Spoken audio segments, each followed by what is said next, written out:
Seorang pengemis datang ke depan rumah seorang janda, ingin meminta makanan. Janda itu berhati lembut, tidak hanya memberinya makanan, tetapi juga memintanya duduk dan makan bersama. Sambil mengobrol, janda itu berkata, "Suamiku pergi terlalu awal, untungnya orang-orang di desa ini cukup baik. Namun belakangan ini aneh, sayur dan daging di dapurku setiap hari berkurang, entah siapa yang mengambilnya." Pengemis itu mendengar dan berkata, "Malam ini, sembunyilah di dalam tong beras, apapun yang kamu lihat, jangan sekali-kali keluar." Janda itu menyetujuinya, lalu pengemis itu pergi. Janda ini bernama Chun Mei, tinggal di Liu Shutun. Dia menikah 4 tahun yang lalu. Suaminya Li Dasan adalah seorang tukang batu terkenal di desa, terampil dan jujur. Chun Mei rajin dan baik hati, kehidupan mereka berdua awalnya berjalan dengan baik, namun siapa sangka kebahagiaan itu tidak bertahan lama. Suatu ketika, Li Dasan menerima pekerjaan dari luar kota, harus melewati 2 gunung. Jalannya memang agak jauh, tetapi upahnya sangat tinggi. Li Dasan berpikir untuk mendapatkan lebih banyak uang, jadi dia meminta Chun Mei menunggu di rumah.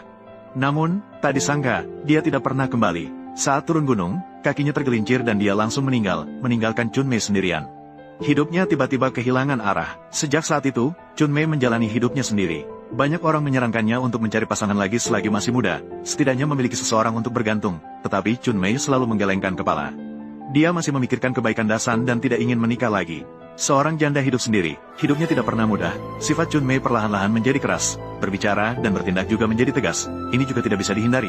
Jika tidak, gosip dan niat jahat orang lain bisa mempermalukan orang. 3 tahun berlalu dengan cepat, beberapa bibi yang peduli mulai membicarakan pernikahan untuknya.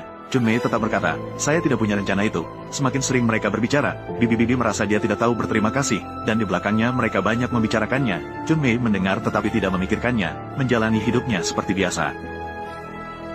Namun baru-baru ini ada sesuatu yang membuatnya benar-benar khawatir.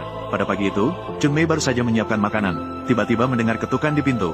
Ketika membuka pintu, dia melihat seorang pengembara yang berpakaian kompang-camping dan penuh debu, yang meminta semangkuk nasi. Chun Mei melihat dia sangat lelah, hatinya melunak, dan berkata, "Saya kebetulan mau makan, jika tidak keberatan, mari kita makan bersama."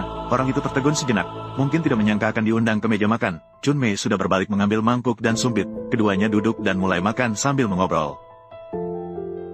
Orang itu perlahan-lahan tidak lagi merasa canggung. Dalam obrolan, Chun Mei mengetahui bahwa orang ini bukan pengemis biasa, bernama Chen, seorang guru yang berkelana dan mengerti sedikit tentang ilmu tertentu. Baru-baru ini keuangannya habis, sehingga terpaksa berada dalam keadaan yang menyedihkan ini. Dia telah melewati banyak tempat, kali ini secara kebetulan melewati Liu Shutun.